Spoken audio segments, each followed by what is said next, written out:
पहली लड़ाई तो इस देश की संपदा बचेगी जिसके अंदर में रिजर्वेशन दिया जाता था, वो संस्था बचेगी, तभी तो SC ST कैटेगरी में आएंगे तो इनको फायदा होगा।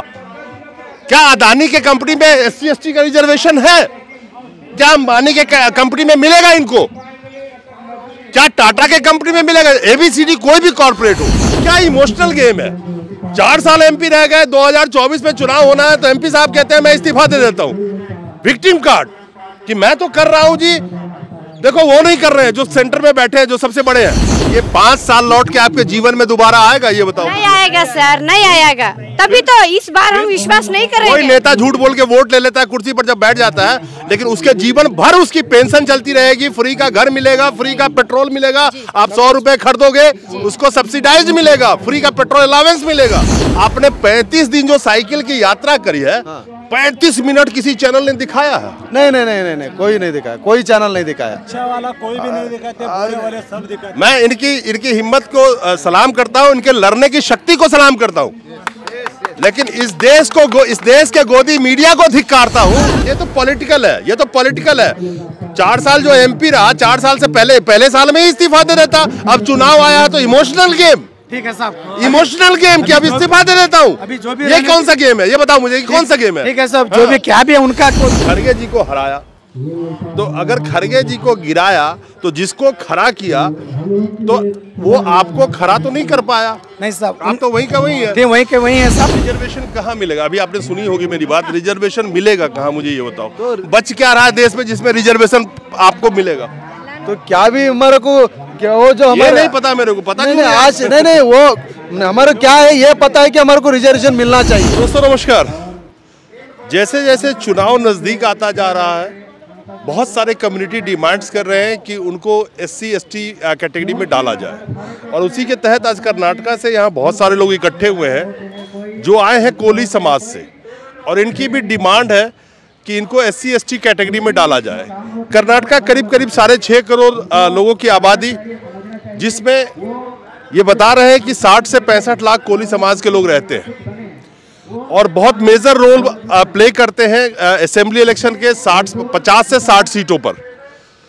बीजेपी की गवर्नमेंट है वहाँ पे, और इनका कहना है कि जो उन्होंने गवर्नमेंट चुना था उस वक्त यही सोच के चुना था कि इनका जो डिमांड है कि SC ST कैटेगरी में इनको डाला जाए, उसी के तहत इन्होंने वोटिंग करी थी। इनका मैं मेमोरेंडम पढ़ रहा था जिसमें बड़ा इन्होंने एक इंटरेस्टिंग फैक्ट लिखा है।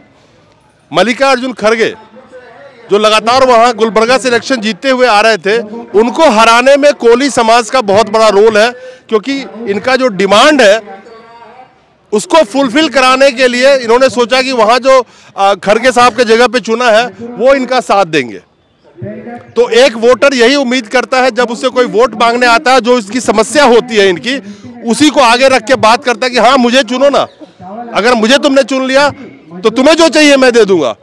तो इनको जो चाहिए, ये कह रहे हैं पिछले 40 साल से ये डिमांड कर रहे हैं SC ST कैटेगरी में आने को, और इन्होंने लिखा हुआ मेमोरेंडम के अंदर ही कि कम से कम 20 से ज़्यादा स्टेट में कोली समाज ऑलरेडी SC ST कैटेगरी में है। तो कोली समाज अगर इतना बड़ा फर्क रखता है कर्नाटका के किसी भी चुनाव में, तो आखिर इन लोगों की डिमांड क्यों नहीं मानी गई? आपका मैं डिमांड लेटर देख रहा था, आपने लिखा है कि आपने जब वोट किया था पिछली दफ़ा तो ये सोच के वोट किया था कि आपका जो डिमांड है SC ST कैटेगरी में आने का वो फुलफिल होगा। फिर कर्नाटका से उठ के यहाँ आने की जरूरत क्या पड़ी? साहब मोदी जी साहब बोले तो पूरे देश विदेश मानते हैं उनको, जो मोदी जी बोलते हैं वो करते बोल के। और हमारा समाज जो बात दिया तो जान देता है। महाभारत रामायण से भी आप देखिए, हमारा महाभारत का भीष्म जी हमारा है, रामायण लिखे से वाल्मीकि हमारा, वेदव्यास हमारा। तब से लेके अब तक हमारा समाज किसी को भी बात देता है तो बात निभाता है। लेकिन मोदी जी बोले हमारे लोग 80% वोट डाले, और सबसे कर्नाटक के बड़े नेता खड़गे जी को भी गिरा दिए हमारे लोग। कुछ आशा रख के हमारे ये लोग 15 दिन में ST करेंगे बोल रहा, मोदी जी बोल रहा, शाह जी बोल रहा बोल के। अभी इलेक्शन होके 4 साल हो गया। हमारे MP तो आते हैं, वो बोलते हैं, करते हैं, मिलते हैं, मिलाते हैं, आओ बोलते हैं, ये करते हैं, लेकिन MP से ये काम होने वाला नहीं है। ये नेशनल लेवल सेंट्रल गवर्नमेंट का इश्यू है। इसमें मोदी जी बोलेंगे, शाह जी बोलेंगे, नड्डा जी बोलेंगे, तभी अर्जुन मुंडा जी जो ट्राइबल अफेयर्स है और जो सोशल जस्टिस का वो कर्नाटक से ये नारायण स्वामी स्टेट मिनिस्टर है और एक इधर इंद्रजीत सिंह है। जब तक ये मोदी साहब शाह साहब जो गए इलेक्शन में, येडियुरप्पा जब सीएम थे तब ये समाज को 5 लाख जब लोग जमा थे वोटिंग में तब ये बात किए थे। अभी ये भूल गए, 4 साल हुआ, इसलिए ये गरीब समाज है तो वो मांगे पूरी करने के लिए साइकिल चाहते के ऊपर, क्योंकि गाड़ी तो लेके नहीं आ सकते, आर्थिक संकट में है समाज, साइकिल लेके आया समाज। तो इसलिए हमारा डिमांड ये है, ये आने वाले विधानसभा चुनाव है 1.5-2 महीने में, उसके अंदर अगर ये पूरी करेंगे कोली समाज का मांग तो ये समाज बीजेपी को सपोर्ट करेंगे, नहीं तो जो स्टेट में है उसको भी गिराएंगे और आने वाले लोकसभा में इनको भी सबूत सिखाएंगे। खरगे जी को आपने क्या बोला कि खरगे जी को हमने हराया, आपने बोला गिराया, ठीक है आपका हिंदी का प्रॉब्लम है, मैं उसको ठीक कर देता हूँ। खरगे जी को हराया, तो अगर खरगे जी को गिराया तो जिसको खड़ा किया तो वो आपको खड़ा तो नहीं कर पाया। नहीं साहब, आप तो वही का वही है, वही के वही है साहब, लेकिन वो कोशिश कर रहा है, वो एक एमपी है, वो एक मेंबर है, उनका बात ये सुनना चाहिए लोग। वो बोल रहा नहीं तो मैं इस्तीफा देता हूँ, मैं कोली समाज को एसटी करने का वादे के ऊपर जीता हूँ, करो बोल के हर महीने 3 महीने में वो करता हूँ। अरे नहीं, ये तो पॉलिटिकल है, ये तो पॉलिटिकल है। 4 साल जो एमपी रहा, 4 साल से पहले साल में ही इस्तीफा दे देता, अब चुनाव आया तो इमोशनल गेम, ठीक है साहब, इमोशनल गेम कि अब इस्तीफा दे देता हूँ। अभी जो भी ये कौन सा गेम है, ये बताओ मुझे, कौन सा गेम है? ठीक है साहब, जो भी क्या भी है उनका को जो पॉलिटिक्स उनको जाने, हम समाज के तरफ से, हम ना पार्टी के हैं वो इसके हैं। सर मेरी बात समझो, आप समाज की तरफ से तो जिसको जिताया 5 साल बाद फिर वही चिल्लाते रहोगे, आप चिल्ला रहे हो, आपके बच्चे चिल्लाते रहेंगे, हर बार ठगे ही जाओगे। यही बात बताओ मुझे सर, ये विश्वास करने का समाज है। चलो अगले महीने करेगा, वो चुनाव आया, भाई इलेक्शन आया, ये आया, वो 15 दिन 10 दिन 1 महीना, हमारे नेता 2-4 क्या इमोशनल गेम है? 4 साल एमपी रह गए, 2024 में चुनाव होना है तो एमपी साहब कहते हैं मैं इस्तीफा दे देता हूँ। विक्टिम कार्ड कि मैं तो कर रहा हूँ जी, देखो वो नहीं कर रहे हैं जो सेंटर में बैठे हैं, जो सबसे बड़े हैं। खैर ये सही लग रहा है आपको कि जो वो कह रहे हैं? अगर आपने जिनको चुना उन्होंने वादा किया, अगर 6 महीने साल भर में नहीं हुआ, 2 साल के अंदर कहते मैं रिजिग्नेशन दे देता हूँ, अब तो जाने का टाइम ऑलरेडी आ गया। सर अभी तो हमारे भाई बोले और मैं भी वही दोहराना चाहती हूँ कि हमने उन पर विश्वास करके बहुत बड़ी गलती की है। अब हम उनको सबक सिखाना चाहते हैं। अगर 1.5-2 महीने में आपने कोई भी स्ट्रॉन्ग डिसीजन नहीं लिया हमारे समाज के प्रति, तो आप यकीन नहीं करेंगे जिस तरह से आपको जिताए थे, ये हमारा समाज जो मेजर रोल है इलेक्शन में, वोटर्स बहुत है, तो हम आगे दिनों में दिखाएंगे। अगर हम विश्वास रख के आपको जिता सकते हैं तो हम विश्वास वापस लेके आपको इतने ये 5 साल लौट के आपके जीवन में दोबारा आएगा, ये बताओ? नहीं आएगा सर, नहीं आएगा। तभी तो इस बार हम विश्वास नहीं करेंगे। कोई नेता झूठ बोल के वोट ले लेता है कुर्सी पर जब बैठ जाता है, लेकिन उसके जीवन भर उसकी पेंशन चलती रहेगी, फ्री का घर मिलेगा, फ्री का पेट्रोल मिलेगा, आप 100 रुपए खरीदोगे उसको सब्सिडाइज मिलेगा, फ्री का पेट्रोल अलावेंस मिलेगा। आपके जीवन में 5 साल लौट के आएंगे? नहीं आएंगे सर। तभी तो जो हम पर बीते हैं, हम नहीं चाहते कि हमारी आगे वाली पीढ़ी उन पर ये बुरा असर पड़े। जो हम अभी स्टेप ले रहे हैं, अभी तो अगर वो समझ गए, सीरियसली समझ गए, नहीं इनका हमने इनको धोखा दिया है, अभी ये क्या बोलते हैं, इनका दिमाग में आया है कि हमारा धोखा इनके सामने आ रहा है। अगर हम ये लोग दूसरा स्टेप लेने के बजाय अगर 1.5-2 महीने में कुछ ना कोई स्ट्रांग डिसीजन ले ले तो हम चलो माफ कर देंगे। चलिए, मैं you are also from Karnataka? Tell me one thing, आप बताइए कि SC ST के कैटेगरी में आप क्यों आना चाहते हैं? जी, हम जो आप बोले, जो तुम 4 साल हो गए MP चुन के आके, अभी 1 साल चुनाव बचा, तुमको तुम्हारा मांग पूरे नहीं करे बोल के तुम आप बोले हो, तुम्हारा बालक सच है। हमारे जो ST का जो मांग है कर्नाटक के 40 साल से हमारे बड़े बड़े नेता, क्यों चाहिए बाद में बोलता हूँ। You deserve, but what kind of benefit you will get? अरे अब क्या मेरे को ये सवाल का जवाब चाहिए कि SC ST में आपको क्या बेनिफिट मिलेगा जो आपको लगता है कि हमें आना चाहिए, मुझे ये बताइए। हमारे समाज पूरा पिछड़े हुए समाज है, ठीक है, पूरे लो कैटेगरी है, लेबर है, कोई का जमीन नहीं, कोई बिजनेस नहीं, कोई भी नहीं। ये एसटी अगर कैटेगरी मिले तो हमको जो भी बिजनेस करने के लिए 60% सब्सिडी मिलता, जो भी खेत नहीं बोले तो उनको 4-5 एकड़ खेत देते।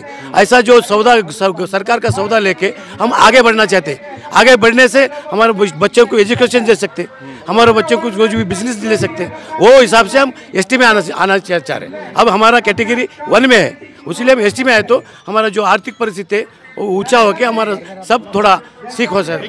आप बताइए मुझे, ये जो कुछ बता रहे हैं कि क्या खेत क्या मिलेगा, मुझे समझ में नहीं आ रहा। वैसा नहीं है, एसटी का खेत क्या मिलेगा, खेत मिलता है एससी में से, वैसा खेत मिलेगा नहीं। अभी ऐसा प्रॉब्लम है, ये बैकवर्ड क्लास, ये बहुत पीछे पड़े सो जाता है, ये समाज को रहने का घर नहीं, अभी कुछ अच्छा एक एजुकेशन मिल रहा नहीं, हमें बच्चों को अच्छा पढ़ाना बोले तो पैसे नहीं, ये तो बहुत गरीब का परिस्थिति का वैलिड पॉइंट। मैं आपसे यही सुनना चाहता था। एक तो जॉब में रिजर्वेशन का लोगों को रखता है कि जहां पे गवर्नमेंट जॉब होगा, अगर हम एससी एसटी में जाएंगे तो उस कैटेगरी में हमें रिजर्वेशन मिलेगा। सेकंड पॉइंट, आपका जो कमिंग जनरेशन है, जो बच्चे हैं, उनको एजुकेशन में सब्सिडी मिले, छूट मिले, रिजर्वेशन मिले। I am correct? ठीक है। अब सवाल यह है कि मैं कई बार प्रोग्राम कर चुका हूं, जब पूरे शिक्षा व्यवस्था को प्राइवेटाइज किया जा रहा है तो उसमें रिजर्वेशन नहीं मिलेगा, नंबर 1। नंबर 2, जब सरकारी संस्थाएं बेची जा रही है, जब बचेगी नहीं तो रिजर्वेशन मिलेगा कहां? देश में हर चीज प्राइवेटाइज किया जा रहा है।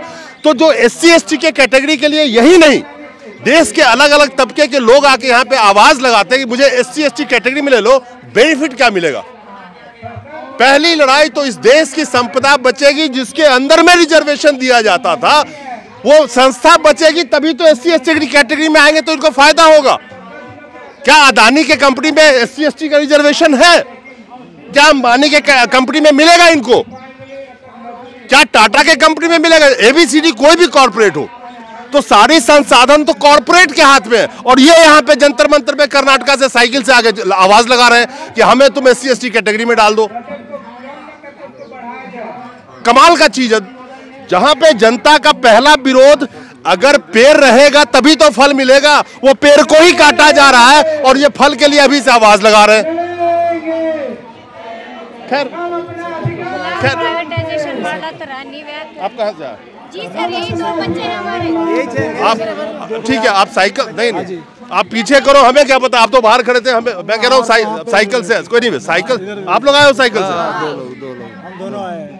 कितने हजार किलोमीटर की यात्रा? 2000 किलोमीटर हमने साइकिल से 35 दिन हुआ। हाँ। जो 15 तारीख फरवरी को जो सरदार वल्लभ भाई पटेल से हम प्रारंभ किए थे गुलबर्ग से, 35 दिन में यहाँ गुलबर्ग से दिल्ली आके पहुंचे साइकिल मारते हुए। बहुत बढ़िया, आपने बहुत अच्छा काम किया है। लेकिन मुझे एक चीज बताइए, आपने 35 दिन जो साइकिल की यात्रा करी है, 35 मिनट किसी चैनल ने दिखाया है? नहीं, कोई नहीं दिखाया, कोई चैनल नहीं दिखाया। अच्छा वाला कोई भी नहीं दिखाते, बुरे वाले सब दिखाते। मैं इनकी हिम्मत को सलाम करता हूं, इनके लड़ने की शक्ति को सलाम करता हूं, लेकिन इस देश के गोदी मीडिया को धिक्कारता हूं कि जिस देश की जनता 35 दिनों से रोड पे थी, अपने डिमांड को लेकर के साइकिल चला रही थी, 35 मिनट तो मैंने ज्यादा कह दिया, 35 सेकंड की भी फुटेज चलाई हो।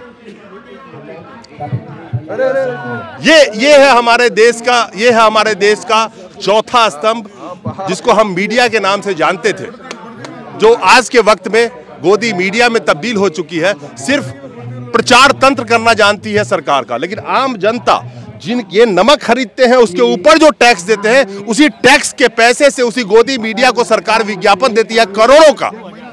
लेकिन इस जनता की एक अदद सी आवाज नहीं उठा सकती। 35 दिनों से आप रोड में थे, क्या सोच के चले थे वहां से? जो वही हमारे को जो 40 साल से जो हम लड़ाई लड़ रहे हैं, आरक्षण नहीं है, एसटी हमारा जो लोग है वो शोषित लोग है और आर्थिक और सामाजिक और शैक्षणिक में कम है। वो 14 स्टेट में एससी एसटी में है हमारा कोली समाज, वो हमारा ही स्टेट में नहीं है। वो क्यों नहीं है? तो हमारे लोग बहुत शोषित है, बहुत गरीब से गरीब है, उनके लिए हम तो कुछ तो करना ही पड़ता है। बल्कि हम और 40 साल हो तो भी हमारे को एसटी नहीं मिलने वाला है, इसलिए हम साइकिल लेके निकले। रिजर्वेशन कहाँ मिलेगा? अभी आपने सुनी होगी मेरी बात, रिजर्वेशन मिलेगा कहाँ, मुझे ये बताओ। तो बच क्या रहा है देश में जिसमें रिजर्वेशन आपको मिलेगा? तो क्या भी हमारे को क्या वो जो ये नहीं पता मेरे को, पता नहीं, आज नहीं वो हमारे क्या है, ये पता है कि हमारे को रिजर्वेशन मिलना चाहिए, वही एक पता है हमारे को। 40 साल से जो रिजर्वेशन नहीं है, जो 14 स्टेट में रिजर्वेशन है हमारे लोगों को, हमारे स्टेट में कहीं को नहीं है, ये हम पूछने के लिए इसके लिए आए हम। रिजर्वेशन चाहिए, लेकिन रिजर्वेशन चाहिए किसमें? SC ST में तो चाहिए, लेकिन रिजर्वेशन मिलने के बाद क्या चाहिए? बच्चों का एडमिशन अच्छे स्कूल में हो जाए, बच्चों को जब वो शिक्षित हो जाए किसी तरह से तो उसको नौकरी मिल जाए सरकारी गवर्नमेंट जॉब में, ताकि उसका भविष्य सुरक्षित हो। ना गवर्नमेंट संस्थाएं सुरक्षित है, ना गवर्नमेंट एम्प्लॉय सुरक्षित है, ना PSU के एम्प्लॉय सुरक्षित है, ना PSU खुद ही सुरक्षित है। सबसे पहला मुद्दा तो इस देश में ये होना चाहिए कि इस देश की संसाधन को बचाने के लिए सबको एक होकर आगे आना चाहिए, फिर रिजर्वेशन मांगिए जहां पे आपको रिजर्वेशन मिलेगा। नहीं तो अदानी और अंबानी की कंपनी में कोई रिजर्वेशन नहीं होता। नमस्कार।